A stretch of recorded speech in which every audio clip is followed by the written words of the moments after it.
The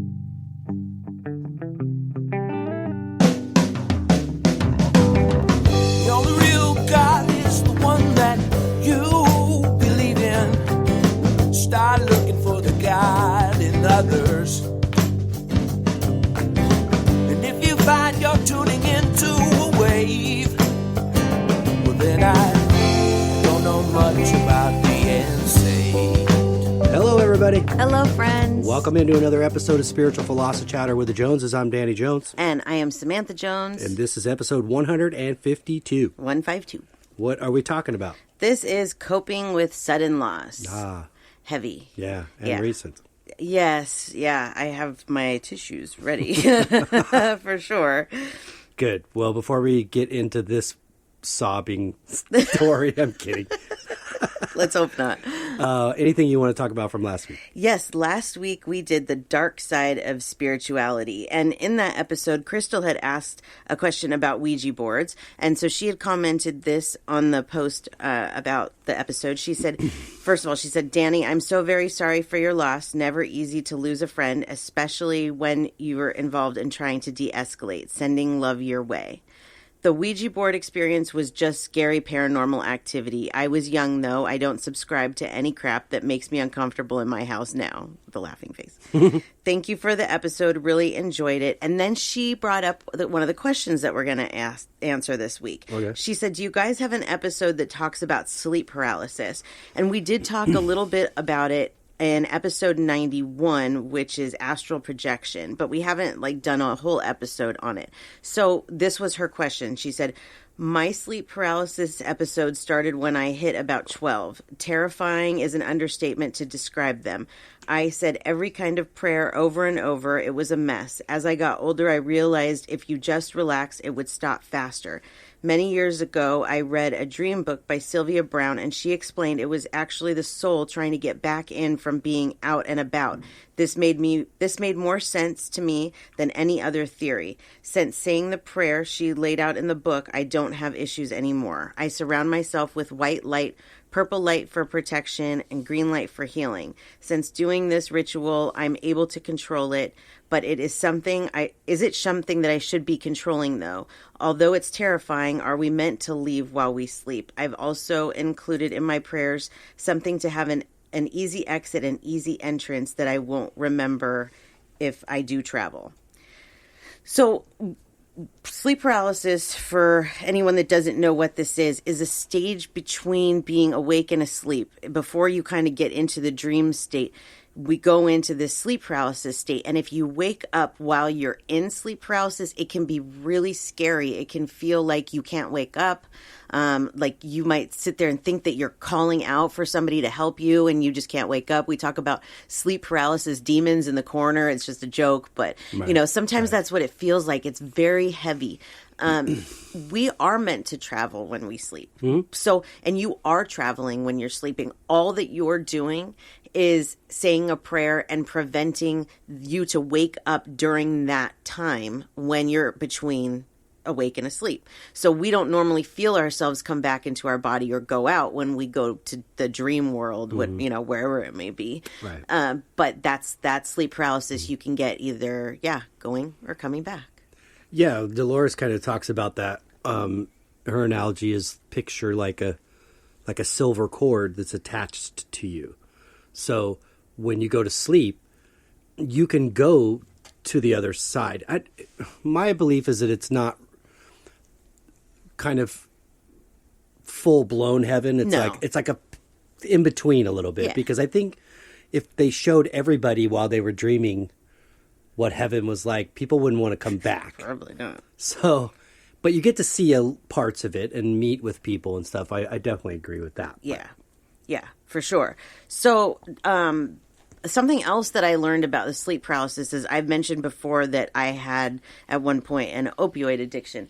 And I did notice that that stopped for me mostly after I stopped taking opioids. I haven't had that happen in a long time. And when I had nasal surgery and I was taking an even stronger one, it was happening to me almost every night after my nasal surgery. So I do wonder if there is something there too that, these medications, they interact with our sleep patterns or whatever. And so that may have something to do as well. So if you take any of those kinds of medications, for anyone listening, and you get this a lot, it could also be the medication, not just like opioids, but and other kind of medications I would think could cause these kinds of things too. Mm-hmm. But it's not something to be scared about. I don't know what really causes us to be afraid, but it is a very terrifying feeling, but there really is nothing to be scared of. Right. It's not going to hurt you or anything like that. No. And it's not really demons. So. No. So I hope that answers your question, Crystal. Thanks, Crystal. And then we have a question from Diana. Diana is a new listener. I don't know how many episodes she's listened to, but she asked a question that we have answered in the past on our show, but we do have a lot of people that come in and they haven't listened to the past episodes. So it's like, I don't mind answering these questions about, things we've already talked about. But she says, when you go to heaven, do our relatives get along even if they didn't get along in life?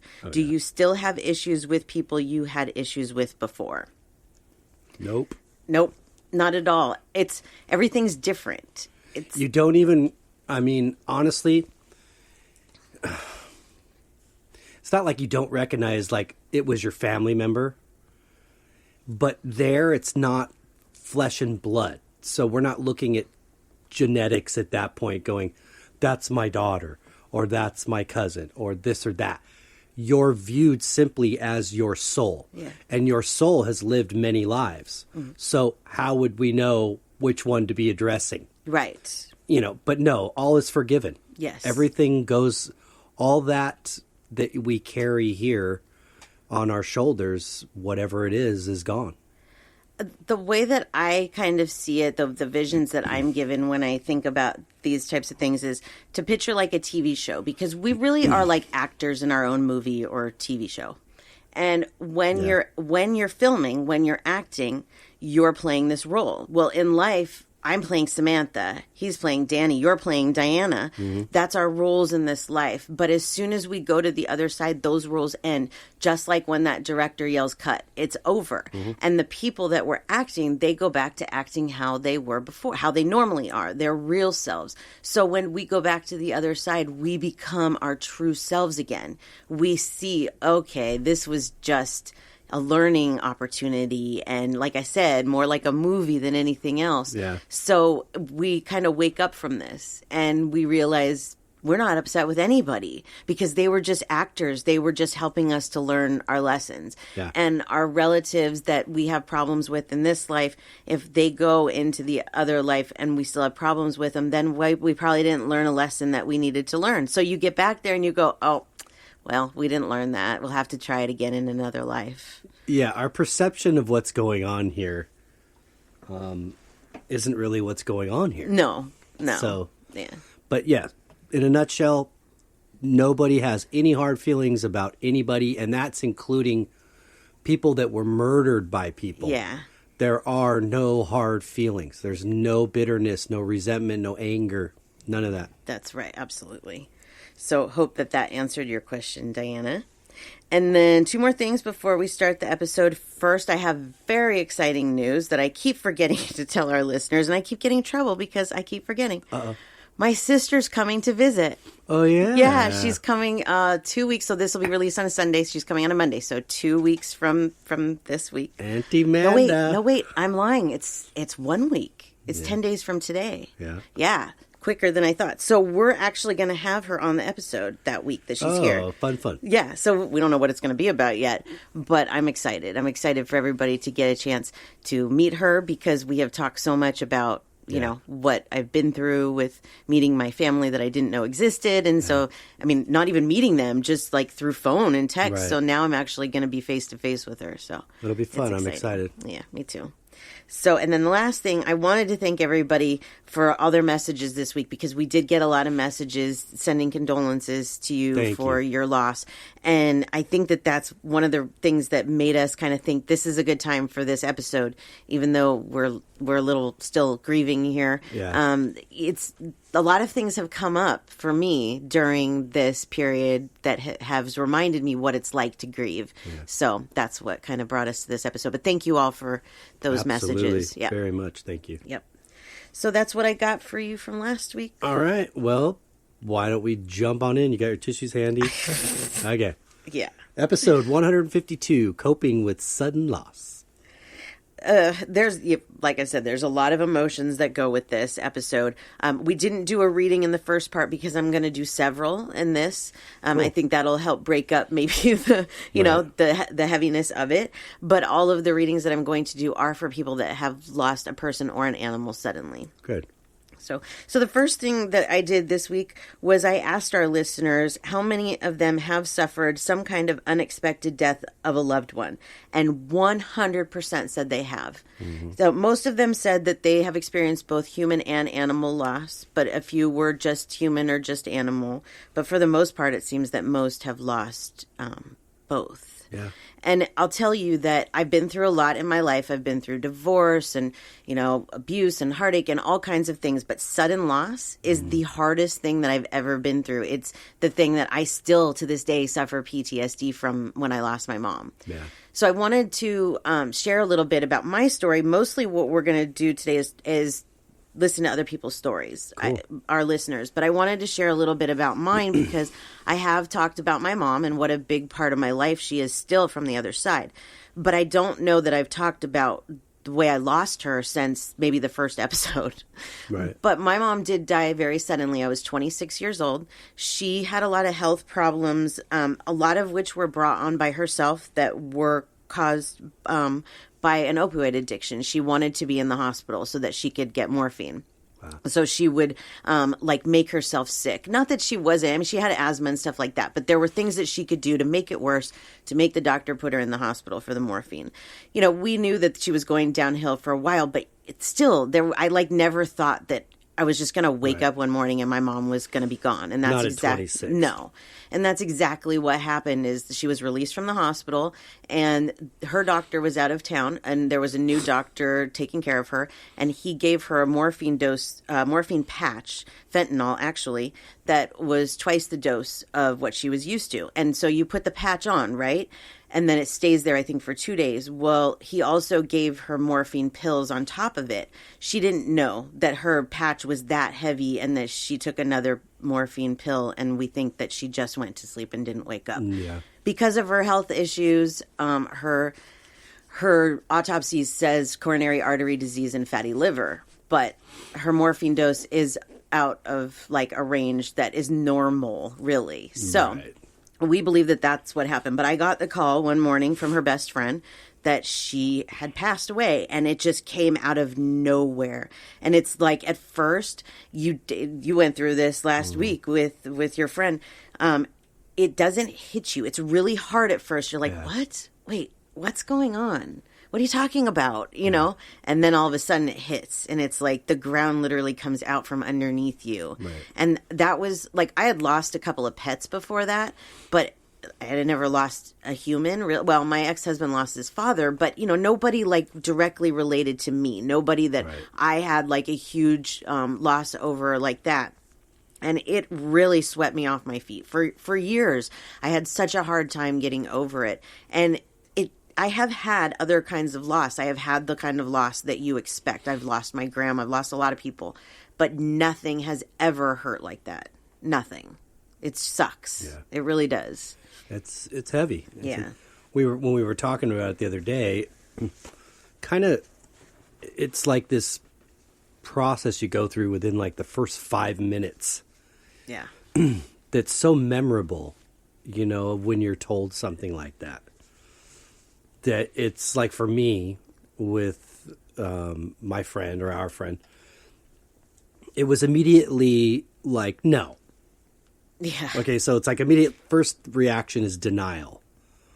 Then it's understanding, this is not fake. Right. This is real. Yeah. And then it's anger. Right. The anger for me was very quick. It was just a burst of I got to get this out, this just felt like this amount of energy inside of me that had to come out. Yeah. Really quick. And I think I just threw like the poop bucket scooper thing across the yard. Yeah. And that was it. Yeah. And I said, okay, I can't be angry because that does nothing for anybody. And then at that point is when the acceptance of what I've understood. Because that minute of like denial and then understanding, I haven't accepted it yet. I just understand that this is real. It's not fake. Right. Then that kind of anger, then the accepting. And yeah, at first I was like, why don't I feel anything? Why am I not crying? I mean, I hadn't gone through those motions, which literally only took maybe a half an hour. Yeah. And then it was like, okay, here it comes. Yeah. And then once that happens, as much as I think we think, oh, this is sadness and depression and all the bad things, which it does encompass some of that, I also feel like that's the energy of that soul. Yeah. Who's right there with you. And it becomes so overwhelming that you can feel their energy. Yes. So your tears just kind of come out of nowhere when you're sort of thinking about them. Oh, it's as if they almost wrap their energy around you, like they're hugging you. Oh, yeah. And it comes out of nowhere, and then you feel it for a little bit, and then it goes away. And then you think you're done for a couple days because you haven't shed a tear about it. Right. And then it comes again. Yes. So I think it's when we're thinking about them. That's the love from the other side is so powerful. I think if we were to raise our vibrations as high as they run, really, we would totally like explode. It's just too much energy. Yeah. But we can tap into a good deal of it. Yeah. And that's part of it. It's just pure like love. You know? Yep. You're sad, but you're feeling that love. Yeah. That connection with that person. Yeah. This losing this friend was a reminder. Like I said earlier, it was a reminder of what grief feels like when it hits you all of a sudden. And you know what? I used to think that there was something wrong with me. Like, I'll be honest, and I don't think I've ever even told you this, because this is one of the most embarrassing things, is that when I was told that my mom was dead, my first reaction was it's okay, and I thought about inheritance. And I have felt bad since that moment that happened, but I realize now, because it was such a loud thought, that was her. That was her telling me that. Right. And that's not what happened at all. It wasn't okay. And there was no inheritance that came, at least not at that point. I mean, you know, I got some money for being the executor of her will, but something about that made me feel so guilty for so long, like having that thought. And I realize now that that was her voice telling me that, maybe to try and like cushion it a little bit, and maybe it just came in wrong. I don't know. I wasn't a medium then. I didn't even realize this until recently, that that's what I believe happened. But I did major guilt for that all these years of thinking that was my first thought when my mom died. I don't think that was really my first thought. But it also did take me a while for it to kick in. Like I was married to my ex-husband then, and I called him, and he came and picked me up where I was, so I didn't have to drive. And I didn't cry. I just sat there. And I thought about all the things that I needed to do, all the people that I needed to call. And it wasn't until I got home and I was alone, because he went back to get my car, that I just lost it. And that doesn't make something wrong with you. It means that you are human, and you just need a little while for this to kick in, because it's a shock. Yeah. You know how they say, like, when you have an accident or something, you go into shock? I really feel like that's almost the same kind of thing that happens here, is that your brain's almost like, what? Come on, this day was going perfectly normal. What the hell just happened? You know? Yeah. It takes a while. It's a strange reality, that concept of here today, gone tomorrow. Yeah.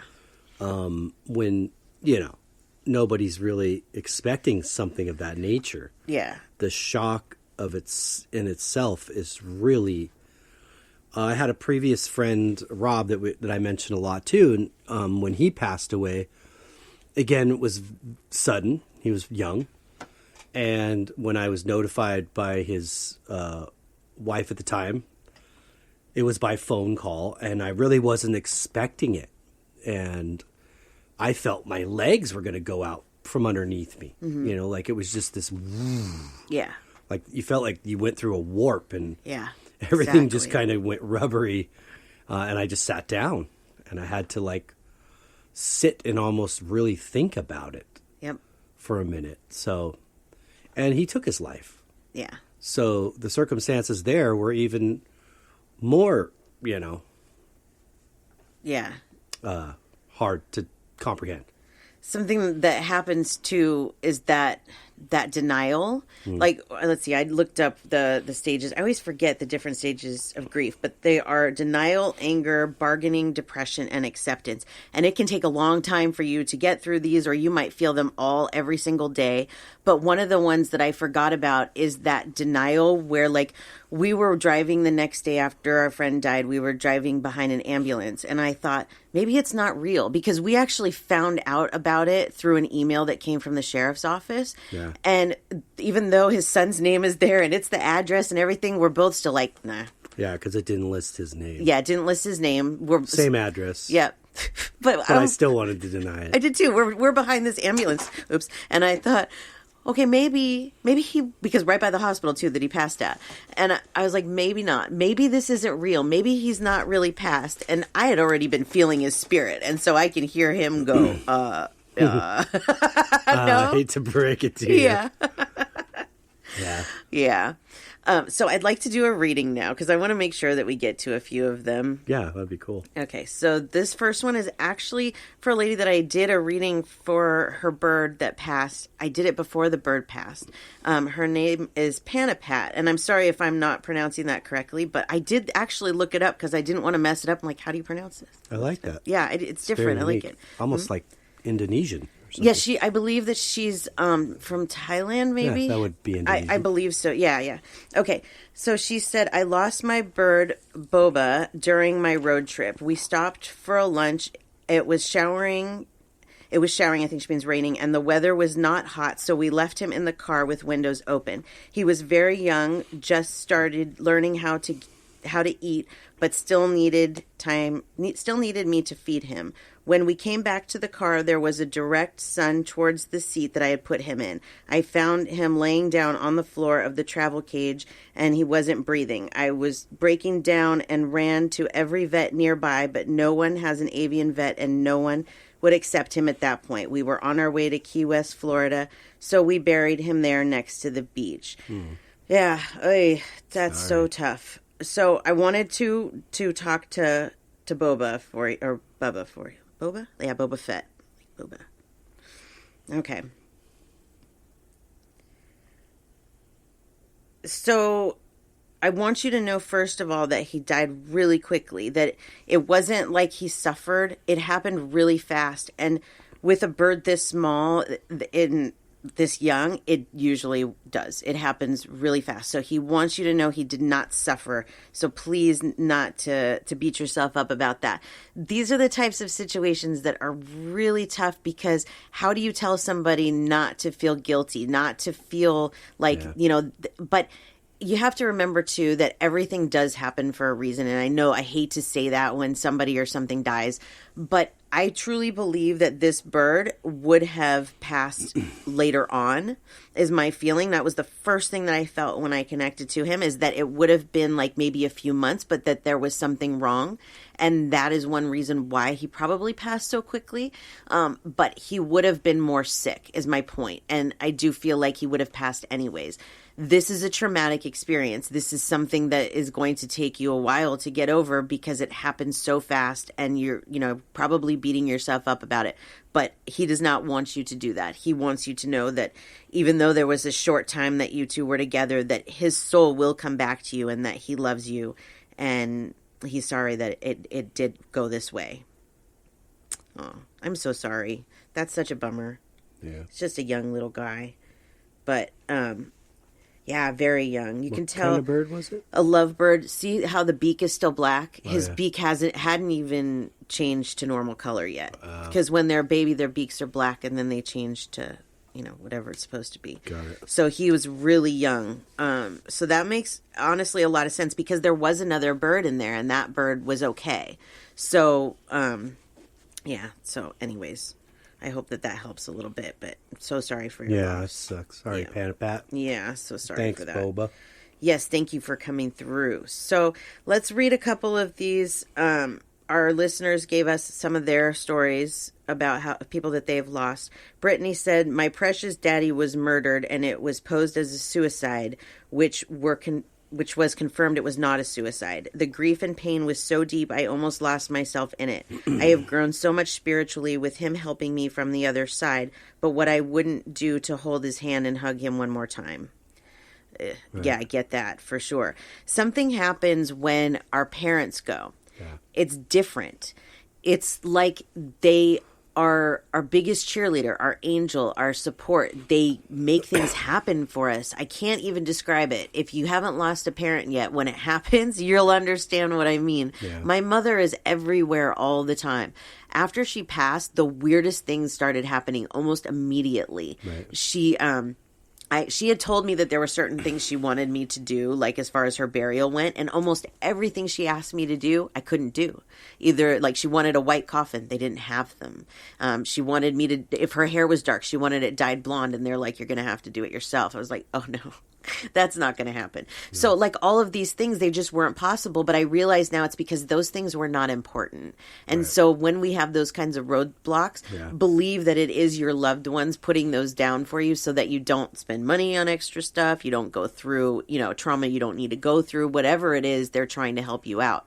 But parents, it is just amazing how it changes when you have one over there. I think there's a larger message, underlying message to that, and that is those things don't matter once you've made it to the other side. Yeah. Nope. They definitely a lot of things that we think matter and that we worry ourselves, about don't matter. No, they don't. No, they definitely don't.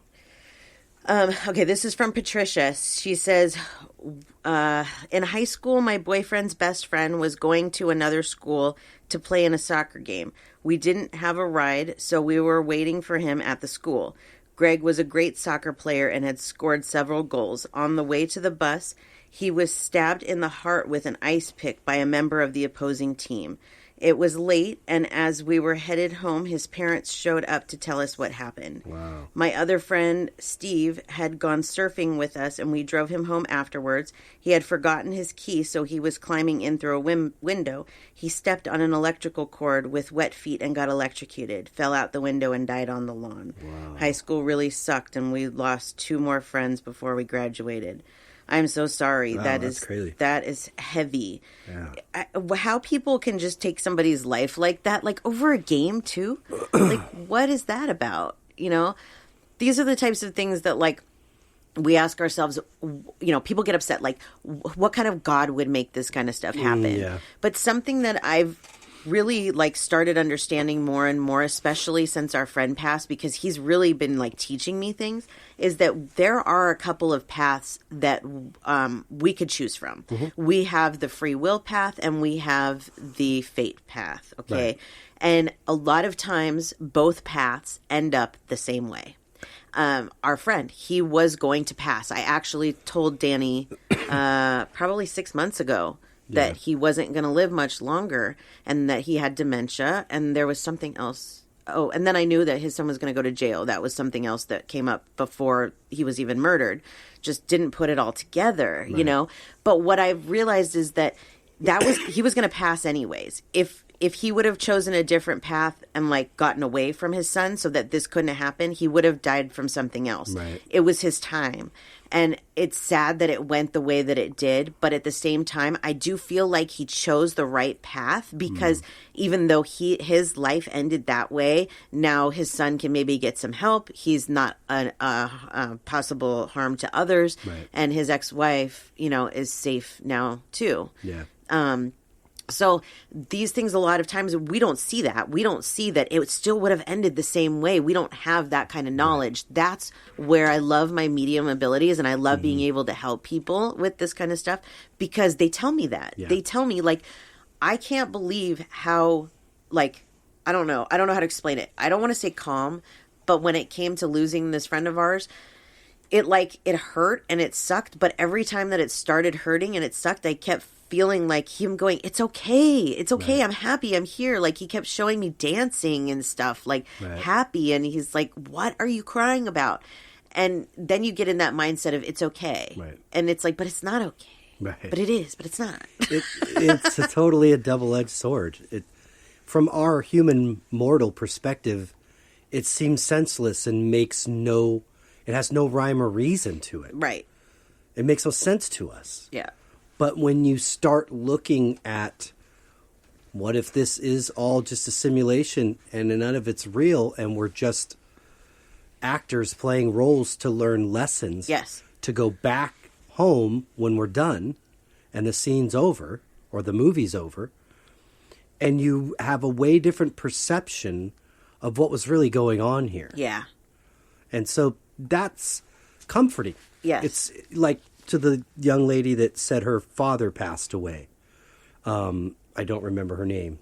I've got to go back and look. I can't remember. That was Brittany. Okay, so Brittany says, she lost her father, but the very next statement was, I grew tremendously Yes. spiritually after his passing. Yep.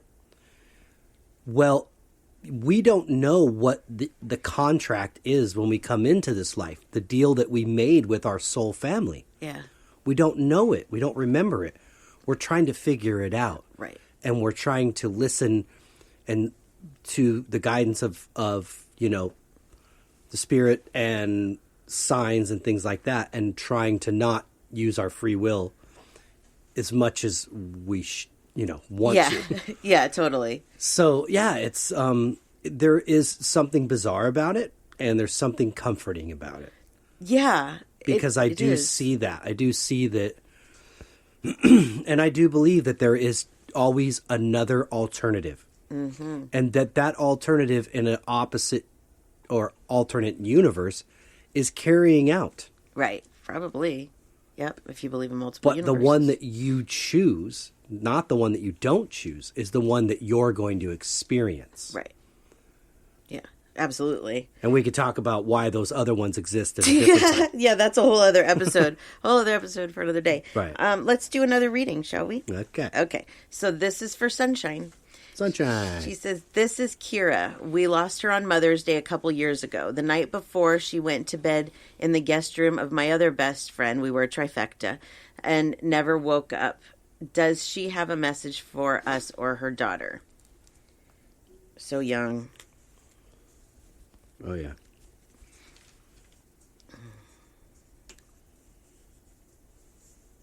Okay, let me connect to her.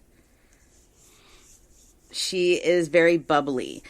She had a lot. She's telling me she wasn't as bubbly in life as she is now. Like, she had her moments, and most people that knew her thought that she was, more like what I'm seeing her, like really happy and friendly and bubbly. But she had a lot of deep depression issues going on in her life.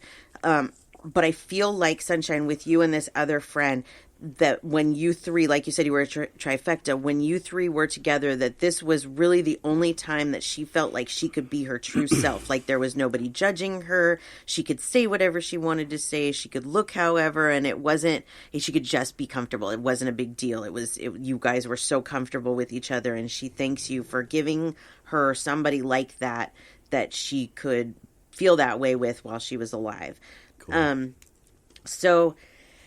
Cool. She had a really tough childhood, and I'm assuming as best friend she's talked to you about some of this, but I'm not going to get into a lot of it because it is personal stuff. But she had a very tough childhood, and we just talked a little bit about how things will end up, the same way, whichever path you take.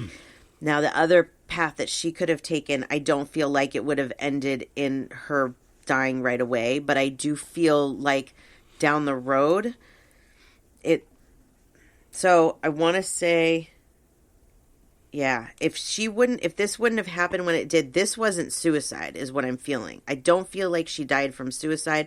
I feel like she would have died from suicide if she wouldn't have died when she did.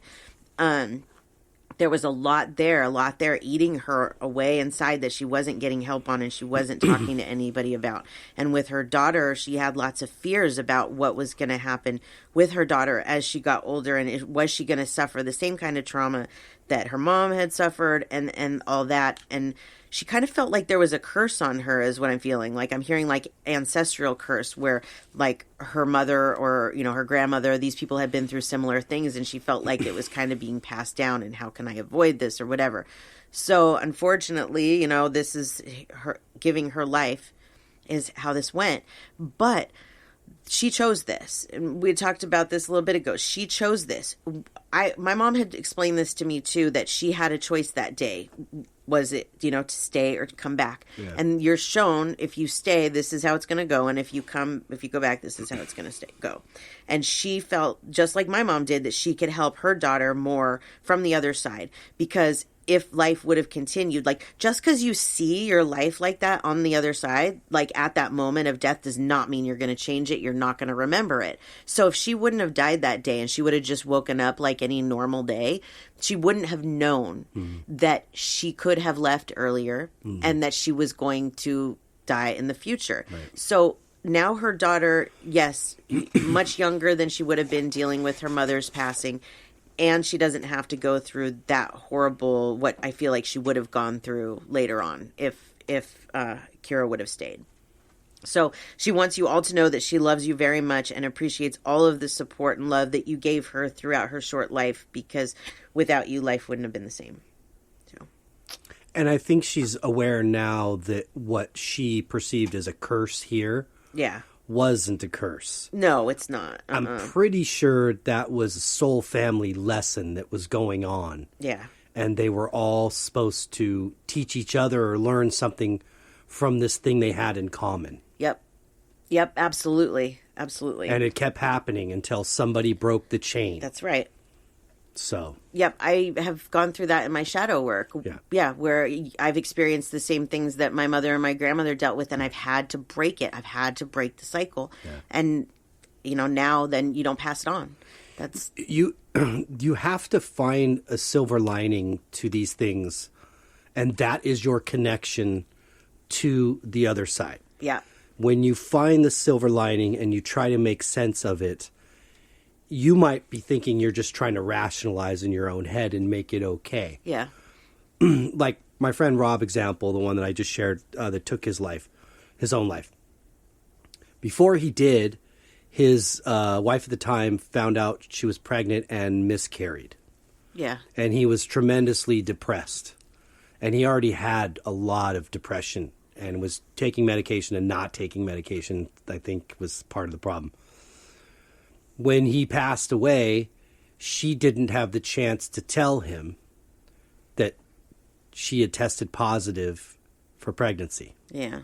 So she was again pregnant. Yeah. And she had that child without a father or his biological father to raise him. Yeah. That's heartbreaking when you think about that. I remember his first picture, because Rob was a drummer in one of my bands, an amazing musician. And one of the first pictures of their baby was of him laying like just an infant on a snare drum. And that was like, whoo. Oh, yeah. I probably lost man. it. I mean, I would just... But you know what? As you were sitting here telling me that, I heard from him that I couldn't be a father to him here. No. I could be much better help to him there. Yes.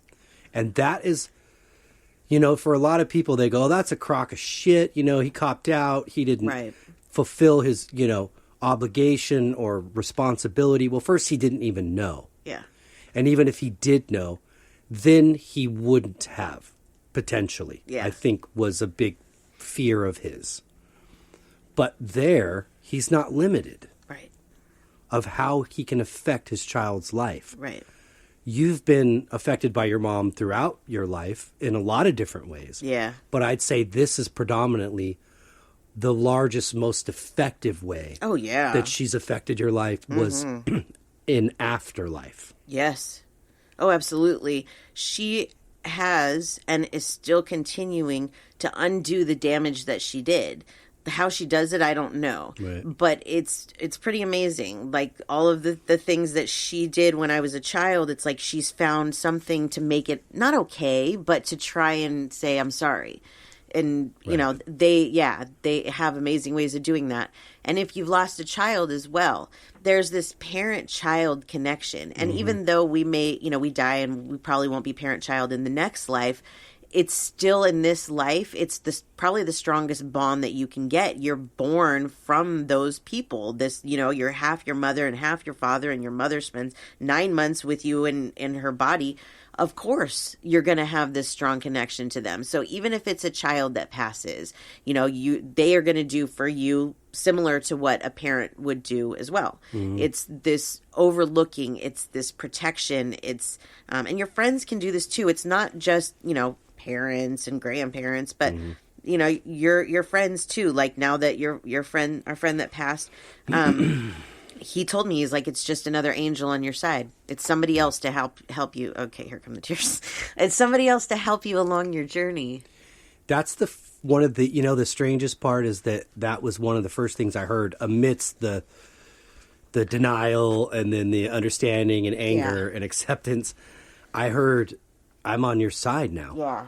But he was always on my side, but in a spiritual sense, that this is a man that I had, and we're not really sharing his name because they're still under investigation and all this stuff, and I don't want to do anything We don't know how much wrong. we can talk about at this point. But him and I lived together. He lived with me for 4 years, and we would almost religiously, at least once a week, sit and stay up until 12, 1, 2 o'clock in the morning and just talk about life and share stories and fears. I mean, I felt like I lost somebody that actually talked.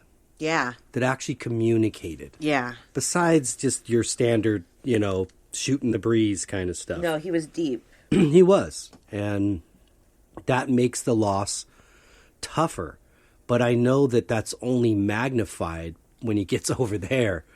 I knew this man was a mentor in my life the day I met him. I knew that I knew him from a different life. And I just was enthralled with him. But I know that that's true. Yeah. I know now that it is. And he will continue to be my mentor. Yeah.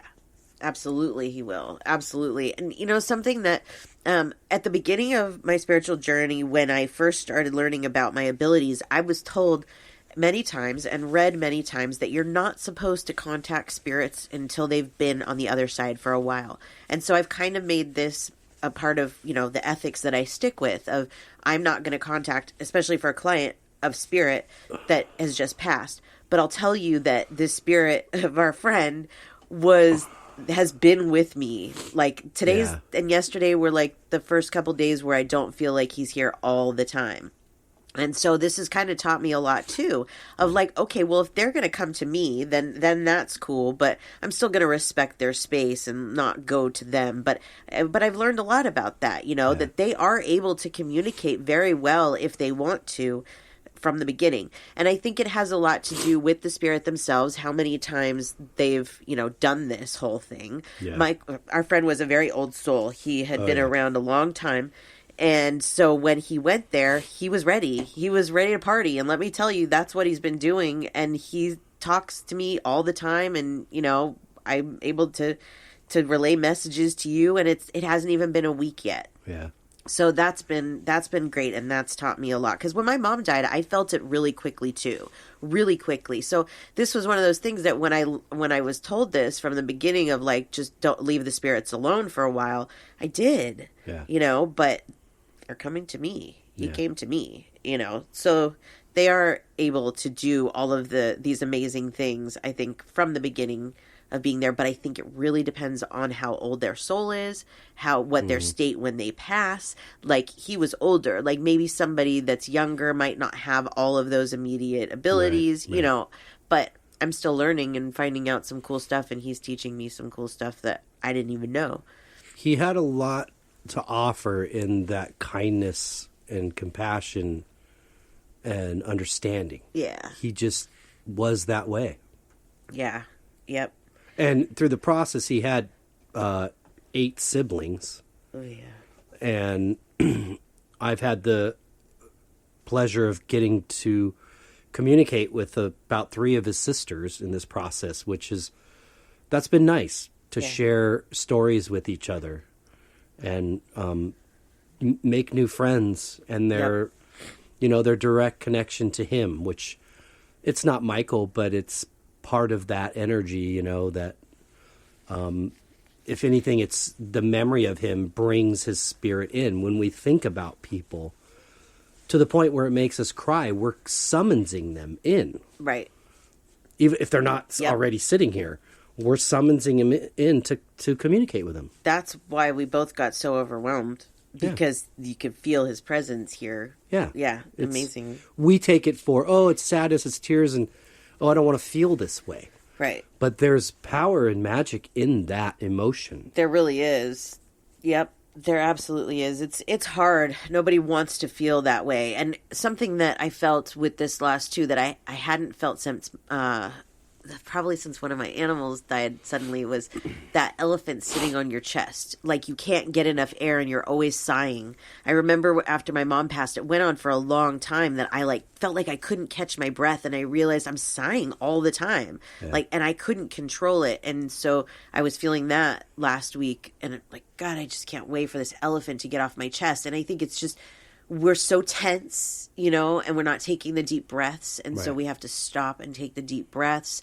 But that is another very common feeling, is that elephant, that sighing, that, it's very heavy. It's a heavy feeling on your chest, kind of, It is. Before we did this episode, I was having something to eat really fast. And so my stomach wouldn't growl on the recording. And I was standing there, and I had a box of crackers, and I was looking out the window, just standing there eating some toast. And I'm looking out the window, and I'm noticing how the colors seem to be brighter to me. Yeah. Just colors in general. And even though I'm losing my eyesight, there's a clarity to things. Yes. Visually. Yes. And as you open this up, like the spirituality, and invite this into your life, things not only start to look different, they feel different, they sound different. Yep. This is a part of that journey. Yeah. And I had previously, when Samantha and I went to Cambria, I was trying to set a manifestation for myself and I set it as blue circles for can we do well enough financially to stay in California, or should we consider leaving and moving somewhere else? So I was standing there, and I wasn't even thinking about that particular manifestation. No. I was standing there looking out the window and eating my toast, and I looked down at the box, and there was 3 blue circles on the side of the box. Oh, funny. But part of the cardboard, when we opened the top of it, ripped and left the shape of a heart. Oh, wow. On above the 3 blue circles. Oh, wow. And that funny. was like the first time. And that was Michael. Yeah. I felt it. I felt it from him. Yeah. The minute I saw it, I knew that he was like, I'm helping you. Oh, yeah. Oh, yeah. I knew what you were doing before, but now I can really see what you're doing. Yes. And I'm helping you. Yes. Absolutely. And how do I know that? It's just because you hear it. You feel. It's like you hear it, but you don't hear it. Your body hears it. You don't hear it with your ears. Yep. And you feel that overwhelming presence. And it just kind of eased me. It was like, yeah. Thank you. Yeah, when my mom died, I didn't know what it was. I didn't understand the feeling, She would do funny things to get my attention, to make me stop crying. There was one time, shortly after she passed, it was still funeral planning time, I remember, and Eminem had just come out with this new song with D12 called My Band. And I love the song, but at the end of it, Eminem does this little dance, this little like mariachi dance. And I got the biggest kick out of it, right? So I'm crying about my mom, so upset. And my ex-husband goes, look, and he points to the TV, and it's that video, and it's Eminem doing the little mariachi dance, and I immediately just started laughing, and I realized she's telling me to stop it. Right. But how do you stop it? How do you make it stop? How do you... It's natural. It's those emotions, and we have to feel those emotions. Right. Don't stop it. That's the answer. No. Let it go. Yeah. Let it take its course and allow yourself to feel it, because that is the connection. Yeah, it really is. It's not always that way. No. But sometimes, because the love of God and the universe and the other side and spirits, angels, source, everything is so much love, it's overwhelming. Yep. You know, we haven't talked much about the loss of animals suddenly, and that is another very hard thing. Yeah. And that's hard on a different level, because a lot of people, like, an animal might pass and that animal's been sick for a while and they didn't notice. So it's not really sudden, but it's sudden to them. And then they sit in guilt for a long time because, oh my gosh, I should have noticed. I should have this, I should have that. But just like with the human spirits, when the animals get to the other side, they know all and they see it, and there's no hard feelings. There's no animosity. They don't feel like you did the wrong thing. You know, that guilt that comes along with having to euthanize an animal is also something that can eat people alive.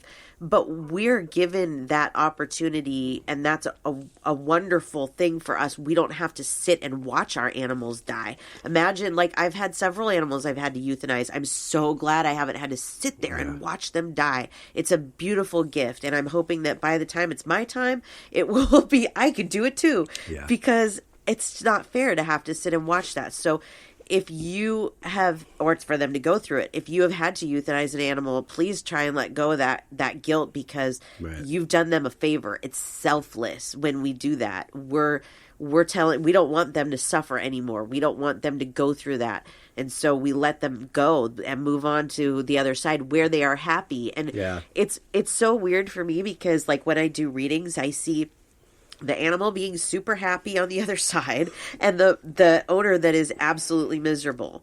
And you have to tell them, and same with people, your loved one is happy. Mm-hmm. They want you to be happy. Yeah. You know, people don't want to go get another animal because they're afraid that that's like cheating on the one that passed. Right. That's not the case at all. They want you to get another one. They want you to be happy and share the love that you have. But that grief, that guilt from the grief, a lot of times it makes us sit there too. So one of the things that I was hearing is to feel all of those feelings, to allow yourself, like even the anger, you know, like if you have it, let it go. There's an appropriate time, you know, like that day that he passed, I wasn't sure what you were going to need, you know, if you were going to need more anger time. And so I was like, I'm just going to leave him be. And I'm going to take the dogs and I'm going to let him have, you know, whatever you need. You get those emotions out. If you need to scream, whatever it is that you need to do, feel those emotions.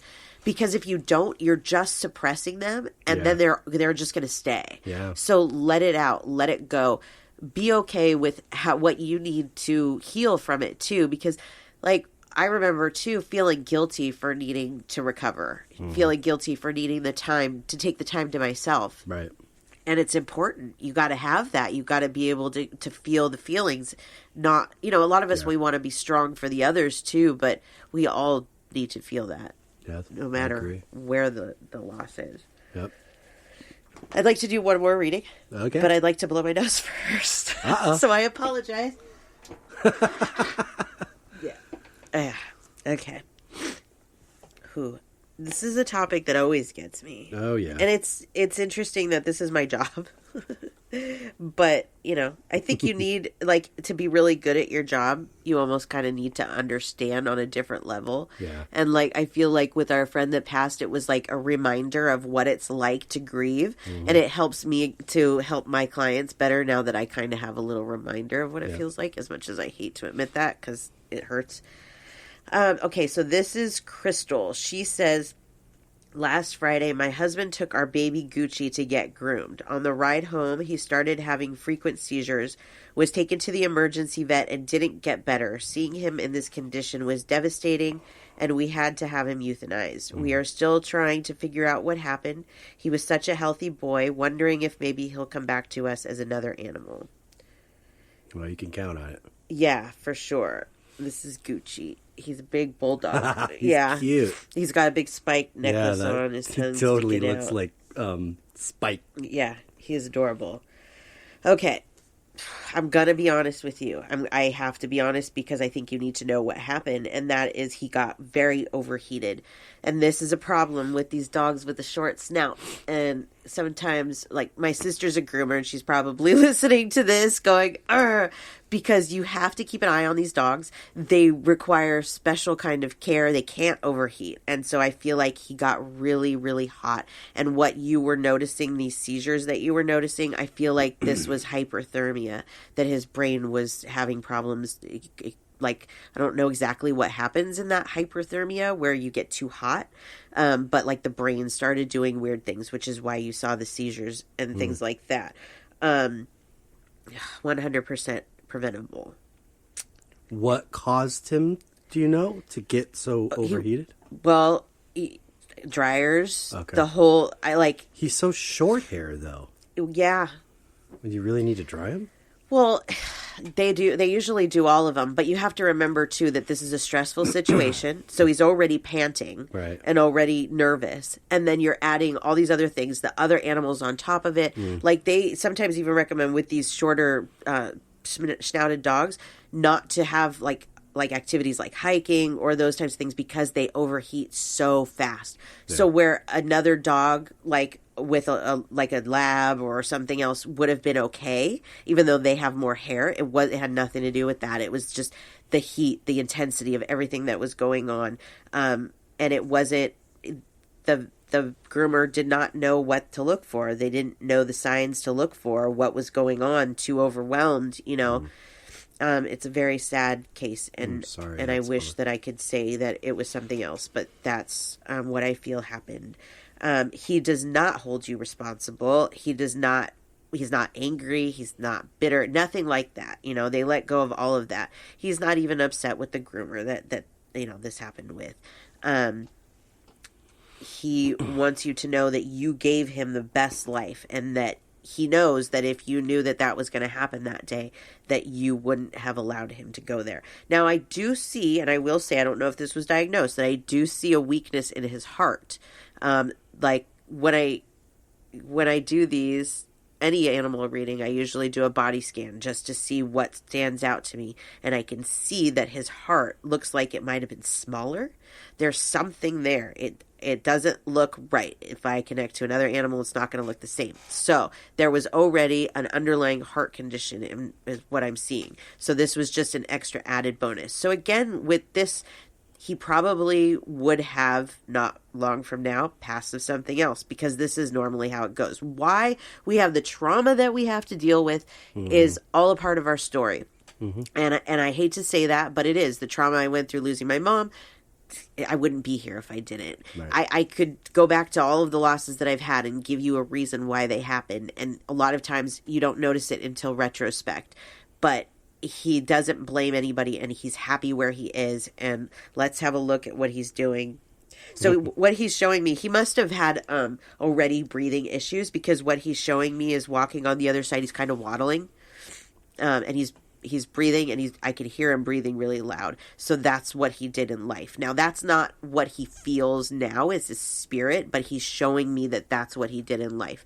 So on the other side, he is doing the little waddle walk that he would do, and I see him kind of coming towards me, and he lays down. And he just lays there and he stares at me. And he's like looking around, like he's just observing. I think that's what he's trying to tell me, is he wasn't necessarily like a playful type. Like when it came to other dogs, and like if you would take him to the park or someplace, he loved to just observe what was going on. And that's what he's showing me on the other side, is that he's really just enjoying watching the people. So I'm so sorry that you're going through this, Crystal, and it's not your fault. You did not know, so please try and not hold on to the guilt, because it really wasn't your fault at all. Yeah. Not your fault. Sorry for that. Yes, That's sad. for real. That is tough. Whew. Okay. That's a tough episode, tough topic. Yeah. You know, but we really all, if you haven't been there yet, you probably will. But 100% of our listeners that took this poll have been there at some point. You know, there's definitely extremes, and you know, none of it's the same, but it all kind of feels the same. You have those same symptoms, you know, from the grief. And, you know, part of this experience coming into this world and these bodies is that we have the ability to show emotion, particularly sadness or, you know, loss and tears. That's something they no longer experience there. Yeah. So this particular aspect of our existence, I think, gets a really bad rap because it is probably the closest connection to the other side that each one of us has without really knowing that we're having it. Right. Like when we're in tears, they don't want to see us cry, but they know how good that feels. Yeah. Yeah, it's weird. So that's something that they don't have there. Yeah. And you look at these gifts and being in a body and these experiences, and it's pretty amazing. Yeah. So as hard as it feels sometimes, don't let that scare you. Yeah. Because that is still part of this gift. Yeah. Even as a medium, sudden death is very hard for me. And it's hard for me to comprehend why we really need to go through this. But I understand to a certain extent it's a part of our journey here. It makes our souls whole to feel all of these feelings. It sucks while we're in the middle of it, but it does get better. For anybody that is new to this, that has just lost somebody recently, please know that it does get better. And let yourself feel the feelings. Let yourself go through the grief. Find people to talk to. In this day and age, there's no excuse if you need somebody to talk to not have somebody, because there are groups all over Facebook about support groups for every single type of loss that you can imagine. My group is really good for this. My reading group on Facebook, our discussion group. There's so many people out there that are going through similar things that will listen to you.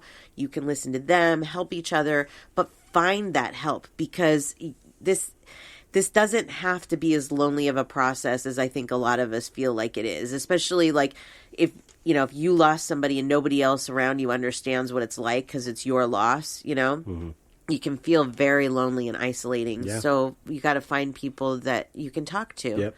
You know, very important. That's why we're all here together. Yes, exactly. So hopefully this episode helped some of you realize that you're not alone. Yeah. And that it does happen to everybody, and it sucks. And I wish it didn't. I really wish it didn't. But you know what?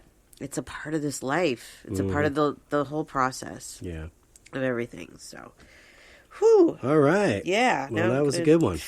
I'll enjoy my migraine for the rest of the day. Yeah, heavy. Well, before we say goodbye then, would you like to share your information? Yes, you can find me on the web at SamanthaJonesPsychicMedium.com. If you would like to reach us at the show, you can email us at spiritualjoneses@gmail.com or find us online at spiritualjoneses. And you, sir? Yes, thank you. For my art, D. Jones, for the web, djonesartcollection.com. At D. Jones Art Collection for Instagram and Facebook. And I just finished one yesterday, actually, or today, technically. Frank Zappa will be up next. It's cool. Yeah, thank you. It's really cool. So I'll be posting that in the next couple days. Yay. And that's all I got. Fantastic. Oh, recorded last night, so we're just moving along. Yay. Okay, well, we hope everybody got something out of this. Maybe a few tears. Yeah, that we do. But, yeah. Have no fear. Everything will be okay. Yeah. We're all in this together. Yeah. Yeah. And we hope everybody has a great week. That we do. Till next week. Peace and love.